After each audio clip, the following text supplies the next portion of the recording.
চট্টগ্রামে আইনজীবী হত্যার ঘটনায় নিন্দা জানিয়েছেন অন্তর্বর্তী সরকারের প্রধান উপদেষ্টা ড মোহাম্মদ ইউনূস। তিনি এই হত্যাকাণ্ডের তদন্ত ও যথাযথ আইনি প্রক্রিয়ার নির্দেশ দিয়েছেন।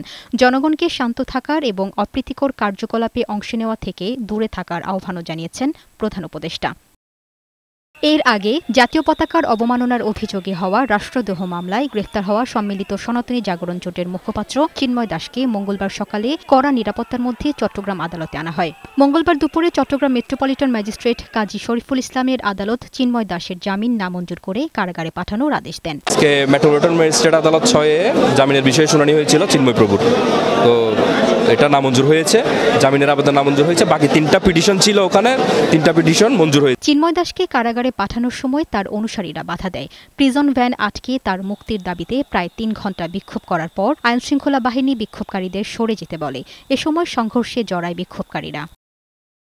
সংঘর্ষের সময় বিকেলে নগরীর কোতোয়ালি থানা এলাকায় অ্যাডভোকেট সাইফুল ইসলাম আলিফ নামে এক আইনজীবী নিহত হন। আদালতের অদূরে রঙ্গম কমিউনিটি সেন্টারের সামনে তিনি হামলায় আহত হন।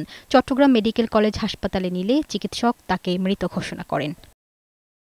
এই হত্যার প্রতিবাদে নগরীর নিউ মার্কেট মোড়ে বিক্ষোভ করে আইনজীবী সহ বিভিন্ন সংগঠন। বুধবার আদালত বর্জনের পাশাপাশি দ্রুত দোষীদের বিচারের আওতায় আনার দাবি জানিয়েছেন আইনজীবীরা। ভিডিও ফুটেজ থেকে শুরু করে ওদের যারা এই হত্যাকাণ্ডের সাথে জড়িত তাদেরকে আসামি করে আমরা মামলা করব।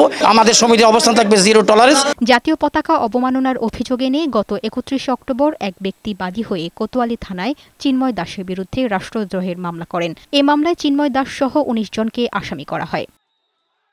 ডেস্ক রিপোর্ট, বৈশাখী সংবাদ।